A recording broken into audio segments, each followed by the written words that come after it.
more than 5 million Korean people died in the U.S. war on Korea. That's something we can never forget and shapes all of history, shapes everything today, along with the constant, unending U.S. war games.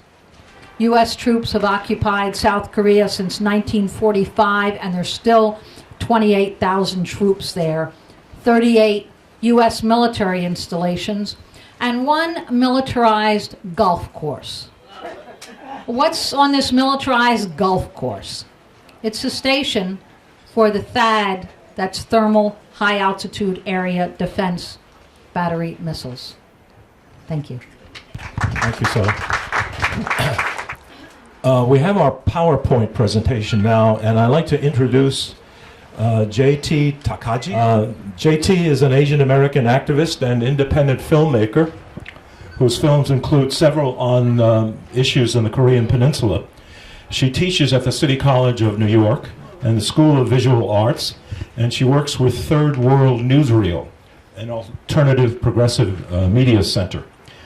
J.T. Takagi works with the Korea Policy Institute, a progressive think tank, and the National Campaign to End the Korean War, as well as local New York community groups. So would you please welcome J.T.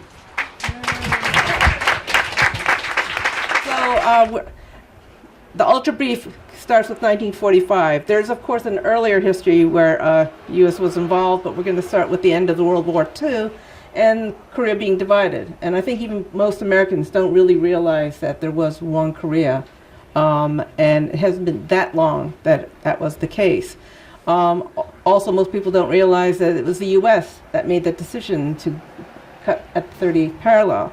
And the U.S. complied the USSR complied at the time, and that was supposedly just to accept surrender, but in fact, at that point, the U.S. was already embarking on its fight against communism. And so, with the division, Korea's liberated for like a month. And in August 15, 1945, U.S. troops come in, and you have a civil war brewing in the country itself, because as soon as people were liberated from Japanese occupation, and I hope people understand that before 45, Japan had occupied Korea for 35 years under horrendous conditions. People were forced to lose their language.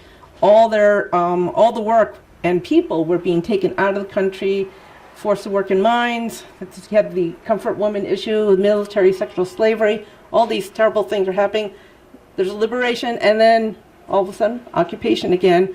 Meanwhile, though, peasants all across the country were forming people's committees, beginning to organize for a new country, and only to have that circumvented by U.S. oppression. I'm going to jump right to 1950, where you already have civil war brewing, but you also have the U.S. Had managed to bring in and establish the so-called puppet government, Syngman Rhee in the south, and in the north, you have Kim Il-sung coming into power. By 48, you have establishment of two countries, supposedly, and there's still fighting going on. The oppression in the south is getting worse in terms of anyone who is, this includes workers unionizing, people's committees. People are getting thrown into jail, getting massacred. There's huge massacres. And you have, when people say the North invaded, actually at that point in 1950, the fighting was going on along the border for quite a while, and either side could have started the war, and it would have happened probably in any case because of the tensions between the different parties involved in groups wanting a unified country and groups that were supporting one side or the other. So you have this war. U.S. almost immediately gets the UN, which was very new at that time, to back it as coming in as a police action to save the South.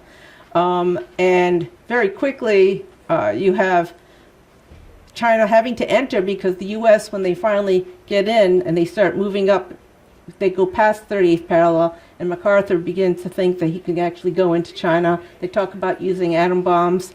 China has no choice but to enter to support the North. The fighting goes on, but actually you find even though the war starts in 1950, by 1951 things are pretty much stalemated and people are just dying.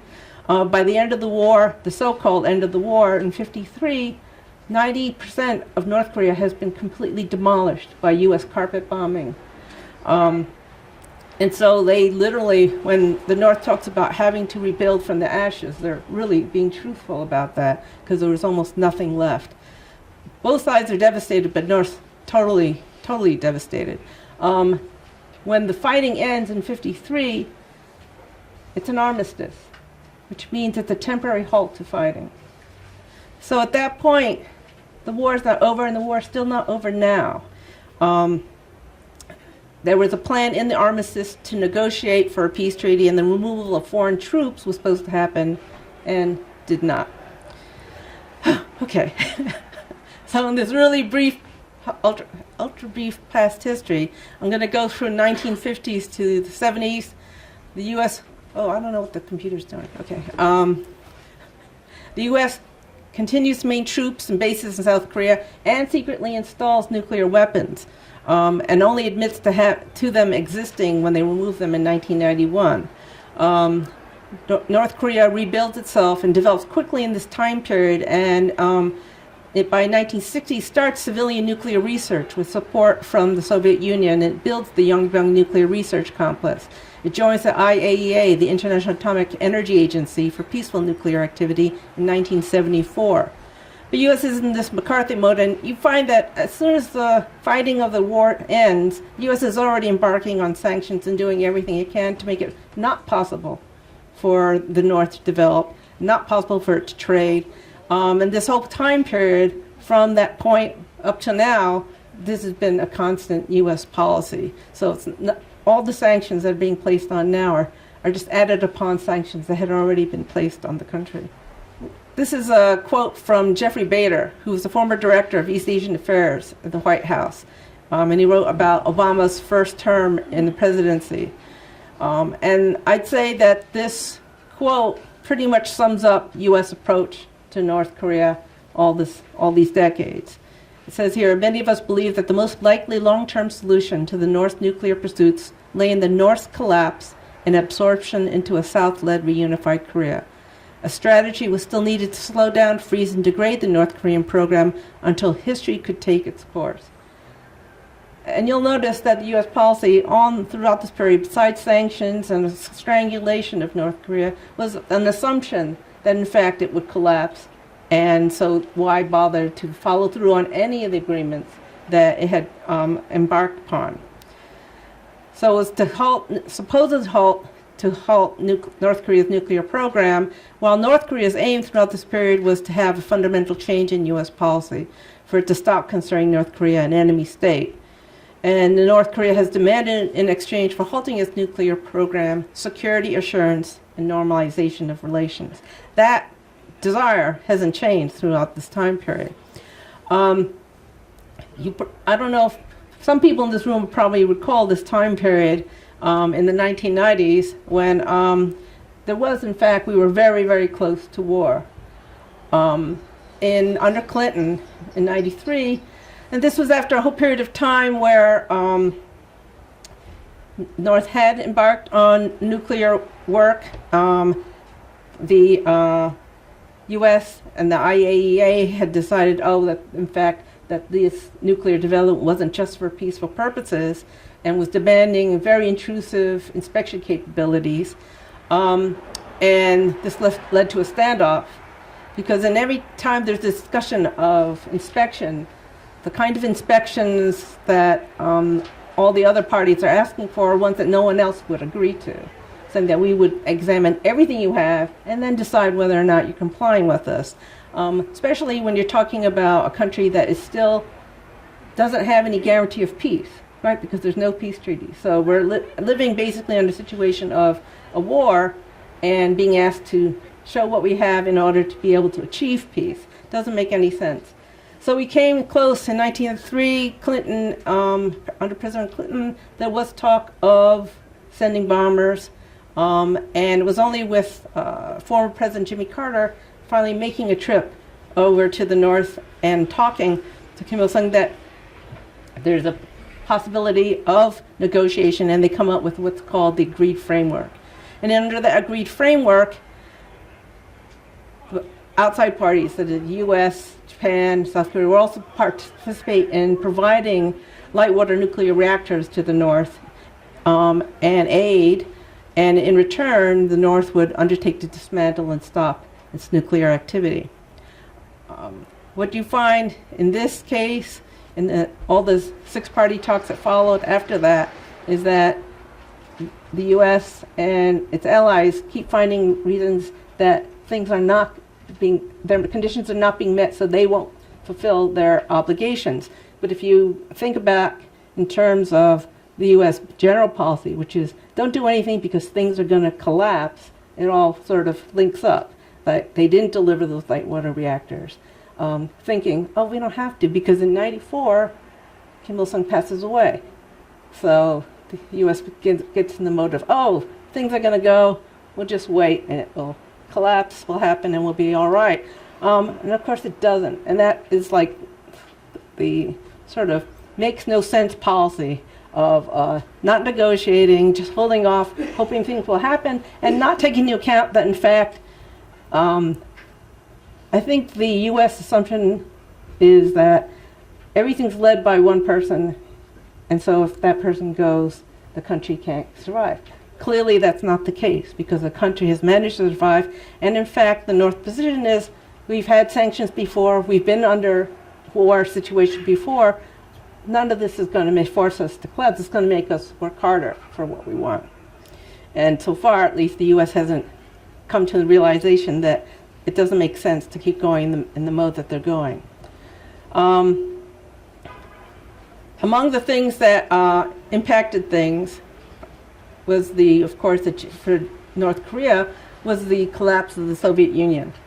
And that sort of exacerbated a lot of their situations, because you consider they've been under sanctions all this time anyway. But with the collapse of the Soviet Union, now their greatest trading partners are out of the picture, and even China is asking for a lot of cash instead of just subsidies and help. So it puts North into a very precarious position, but not an impossible one. As they said, they've had to suffer this before.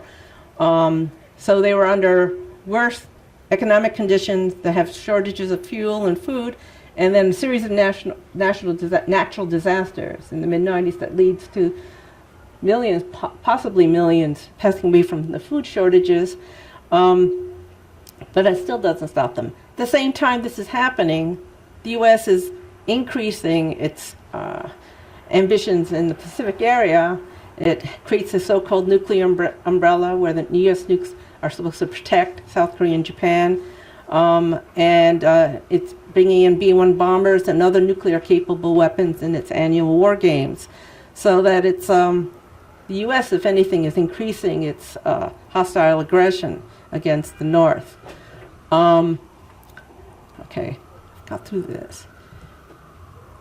Oh, just this whole issue of the potential war in 1994, the projection that the Pentagon had projected that 1 million deaths, including 100,000 Americans residing in South Korea, would occur if, in fact, the U.S. went to war. And that was something, though, that they had calculated and were prepared to take on, which is insane. Okay. So, and this is just details of that agreed framework, where the Yongbyon reactor was going to be frozen. They would allow IAEA inspection and dismantle nuclear reactors by 2003. But the U.S. was supposed to build light water reactors, deliver an annual supply of 500,000 tons of fuel, and move towards full normalization. All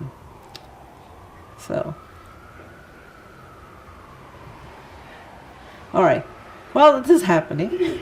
The South is also undergoing big changes, right? So I'm assuming, perhaps wrongly, that most people in the room understand that South Korea had been under military dictatorship for decades and decades. And finally, when in 1987 you have the People's Revolution, basically, that begins to overturn that situation. And under Kim Dae-jung, who's in there from 1998 to 2003, you have the sunshine policy where, in fact, the South begins to realize that, not realize that, at least the presidency and the parties in leadership of the South realize that it's time to actually begin to open relations with the North. And you begin to see things like economic zones being formed, separated families, of which there were like 10 million families who had been separated since the Korean War with no contact in all that time. They were beginning to have meetings and things like that. And this was as a result of the June 15th North-South Declaration in 2000, which also led to the formation of various diasporic Korean groups all over the world forming supportive June 15th committees, and they're still in existence today. So there's agreement to bilateral talks and activities, and it sort of forced the U.S. into the position of having to also soften somewhat. And so you have the interesting situation where towards the end of Clinton's presidency, there is actually movement to possibly have a chance of negotiations and normalization.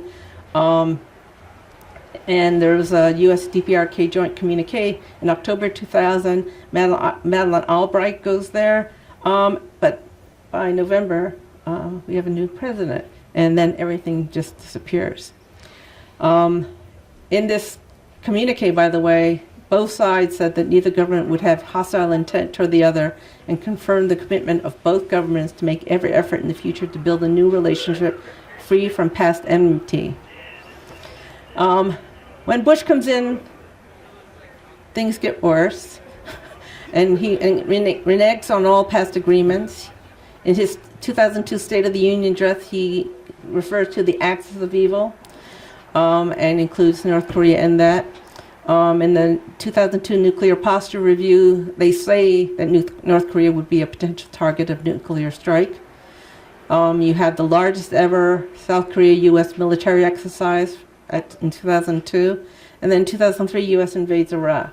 So you see a building militarization on the side of the U.S., and in response to this, North Korea withdraws for the NPT, the Nuclear Proliferation Treaty, which everyone's supposed to, in that treaty, right, only the 5 countries that have nuclear weapons get to keep them and everyone else can't, which also, I'm going to say, doesn't seem to make a lot of sense anyway.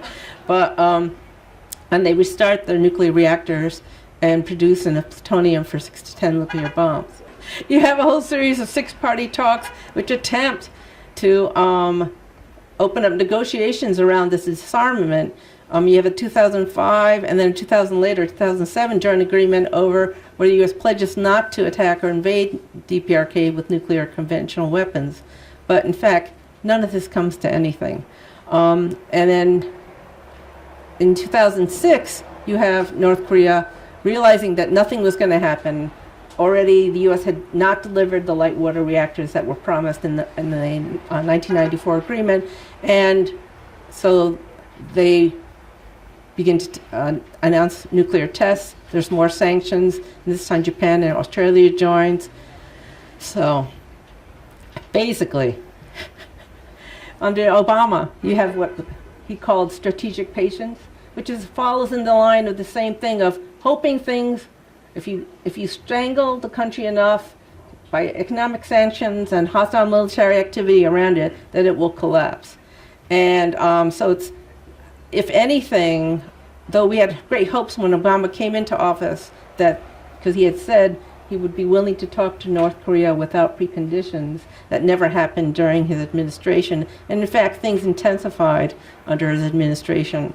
And they start developing these plans for potential invasion, occupation, and counterinsurgency in the north. And you have this whole, what they were terming the pivot to Asia, where U.S. seeing that that's the place to be, and they decided they would have control over most of it. So you begin to have, and a lot of that, of course, is aimed at China. But for all of this, North Korea becomes a very convenient target without saying, so you don't have to talk about China so much, so you can just talk about North Korea. Okay. And I'm going to wrap this up. So you have, at a certain point, actually both in 2012 and again in this year, North Korea basically says nothing's going on with this negotiating stuff, and we might as well prepare ourselves for the possibility of war. And that's essentially where they're on the route of now, because the U.S. keeps saying, oh, we're ramping up our forces, but we still imagine maybe diplomacy is possible. At the same time, Trump is saying, oh, why waste time talking? And North being aware that this is not helpful to anything. The basic thing is, right, why would you negotiate away your capability to have nuclear power if you have no guarantee that you'll be safe once you do that? So, and they look at the case of Libya and they realize, oh, this is like not a good thing. So that we believe that the U.S. has to see that they have to change their policy. And until that happens, North Korea is no longer interested in talks and says it will prepare for war. So North Korea has continued to test satellite launches, and in the summer of 2017 tested ICBM launches, with one able to reach the U.S. mainland. It says it could hit near Guam, and as of September 3rd, completed its 6th nuclear test of a purported new hydrogen bomb. Trump, in the meantime, is increasing military spending. He says he'll do it by many billions of dollars, and claims that North Korea will be met by fire and fury, the likes of which the world has never seen, and that talking is not the answer. We believe that the only way forward is diplomacy. The U.S. has to take the position that it's willing to talk before it demands the demilitarization of North Korea. And we think that Korean Americans and all Americans have to take the responsibility to demand that U.S. do this, because hasn't been on anyone's radar till very recently, mostly because now people are scared, and rightfully so. And so this is the moment that people have to say, going to war is crazy. People will die. Millions have died before, and they will continue to die unless people here say, we don't want to spend billions of dollars on more weaponry in the peninsula. We want peace. Thanks. Thank you. Thank you, JT. Let's give a round of applause for JT. It's a very good presentation. 구세계로 서 있으니